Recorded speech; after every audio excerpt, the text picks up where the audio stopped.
Halo, assalamualaikum warahmatullahi wabarakatuh. Selamat datang kembali di Haryana Official. Kan semuanya gimana kabarnya nih, hari sehat? Semoga sehat selalu nih yang perantauan, amin. Semoga bapak semuanya dipermudah segala urusannya, amin ya robbal alamin. Doa terbaik dari tanah air buat sampean semuanya selalu mensupport channel iki. Semoga dimanapun sampean berada dipermudah segala urusannya, dan semoga sampean sehat selalu neng perantauan. Semoga Tuhan Anda Gusti Allah selalu melindungi sampai dimanapun sampean berada, amin ya robbal alamin. Nah mbak, kali ini kita bakal membahas kasus yang ringan ya mbak.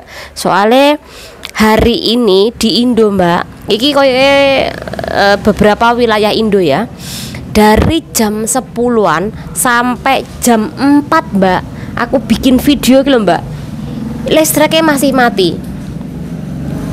Jadi ketika listriknya mati, wifi juga mati, paket dataku yang aku beli per bulannya 150.000 kui juga tidak berfungsi. Jadi iki yang bikin saya mangkel, masa listrik mati, paket data pun juga mati.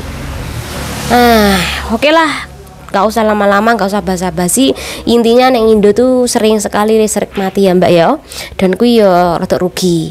Jadi beberapa tempat rumah aku alhamdulillahnya nggak gelap karena tidak ada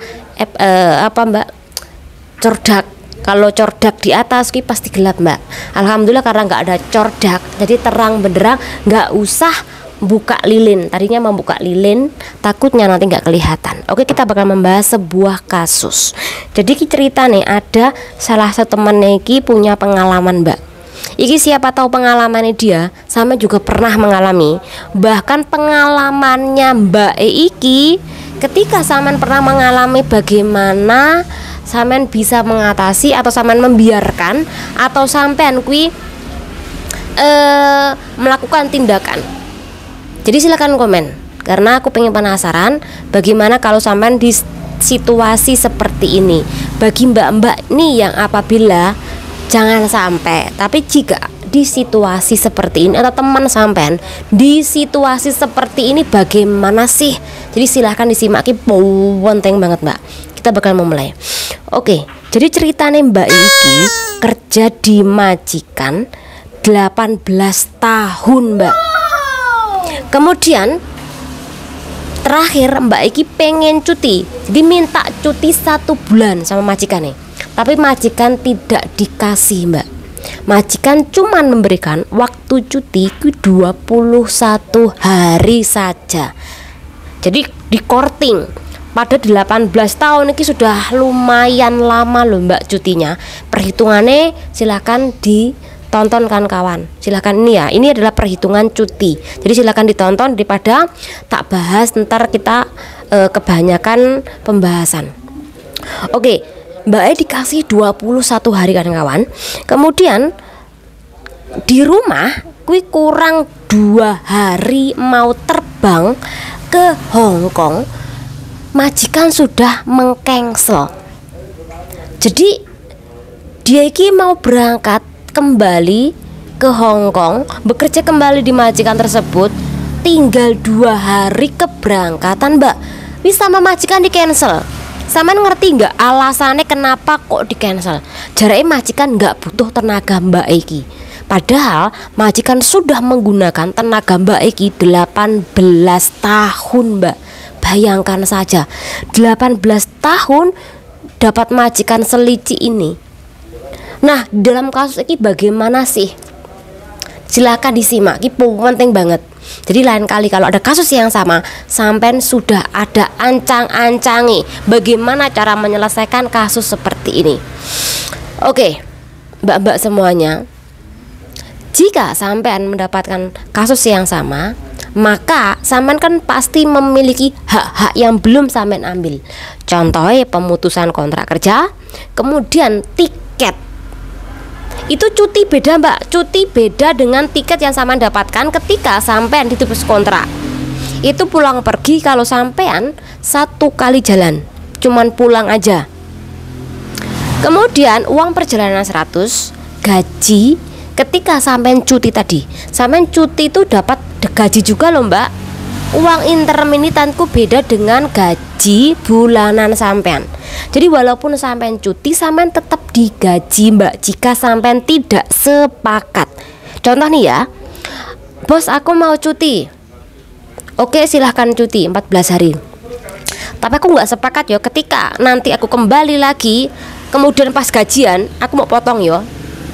Jadi ketika sampean nggak sepakat, majikan memotong gaji pas cuti, majikan bisa dituntut kan kawan.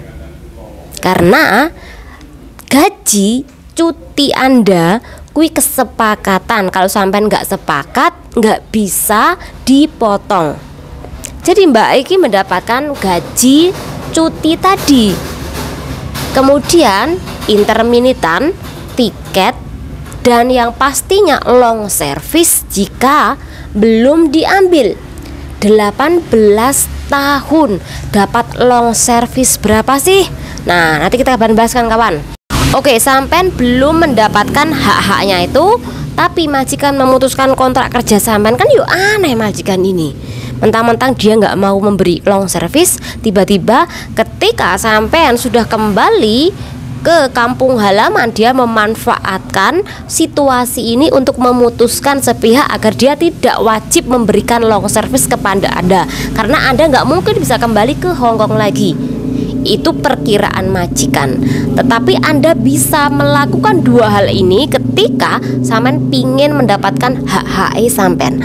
Pertama, sampean harus memberikan surat kuasa kepada organisasi di Hongkong untuk menghandle kasus sampean, termasuk mendapatkan hak-hak sampean yang belum diberikan oleh majikan. Bahkan baju-baju sampean kui harus sampean dapatkan kembali Mbak.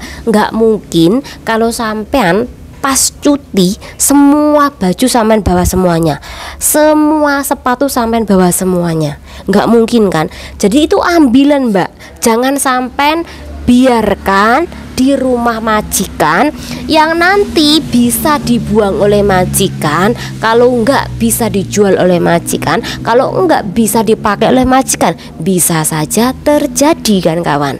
Jadi berikan surat kuasa kepada orang yang Anda kenal dan kui paham mengenai kasus-kasus seperti ini. Contohnya organisasi.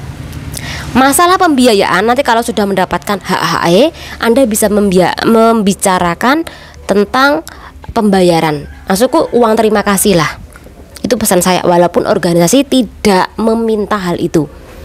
Yang pertama. Kemudian yang kedua, Anda bisa kembali Mbak ke negara Hongkong. Karena ketika Anda ke imigrasi Indo kuwi nggak ngerti kalau sampai diputus kontrak Mbak. Jadi sampean bisa saya kembali, kemudian nanti dari bandara Hongkong atau imigrasi Hongkong sampean pasti ditanyain. Sampean pasti jawabnya aku nggak ngerti kalau aku diputus kontrak oleh majikanku. Atau Anda bisa dengan alasan aku mau mendapatkan hak-hakku dan juga semua pakaianku di tempat majikan. Jadi itu penting. Nah, sampean nggak usah ngomong sama majikan untuk mengirimkan baju-baju Anda semuanya. Jadi nggak usah ngomong, karena biasanya kalau ngomong itu cuma dikirimkan baju doang, tapi HE sampean enggak. Kecuali kalau dapat HE sampean dan baju semuanya enggak masalah. Jadi ada dua hal yang bisa sampean lakukan. Nanti kalau dicegat di imigrasi, sampean tinggal mencari tempat untuk sampean bermalam, kemudian agensi yang membantu sampean. Jadi agensi yang bertanggung jawab perihal iki, ataupun agensi yang mana kui sampean nunuti proses kemarin. Nah, di situ sampean bisa tinggal, atau sampean bisa tinggal di organisasi untuk menuntut kasus-kasus Anda sementara. Jadi lain kali pihak dari imigrasi bagian permasalahan keuangan atau labor permasalahan keuangan itu bisa menghubungi sampean dengan mudah jika sampean tinggal di organisasi. Itu nggih Mbak. Nah, iki untuk masalah long service mari kita bahas Mbak. Oke kan kawan, kita bahas tentang masalah long service yang wajib diberikan oleh majikan. Jadi kebanyakan komentar kawan-kawan semuanya tentang masalah long service adalah sampean selalu bilang bahwa long service itu adalah hak majikan. Kalau majikan mau memberikan long service, maka sampean berhak memberikan. Kalau majikan nggak mau memberikan long service, sampean tidak berhak menuntut. Oke, kita bahas ini ya kan kawan. Jadi gini, memang benar majikan berhak memberikan long service atau enggaknya ketika sampean memutuskan kontrak kerja. Contoh kayak Mbak E tadi 18 tahun kerja di majikan yang sama, tapi tiba-tiba dia berhenti dan pulang ke Indonesia tanpa alasan yang jelas. Contoh, aku pengen pulang aja, pengen nikah. Alasannya dia nggak tepat.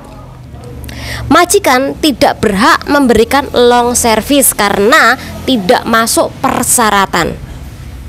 Tapi ketika Mbak Ekui bekerja 18 tahun, usianya sudah tua dan boyo gampang loroan, sakit, kemudian dia meminta untuk pulang ke tanah air, majikan harus memberikan long service karena dia ada alasan kenapa pulang ke Indonesia dan kui alasannya tepat.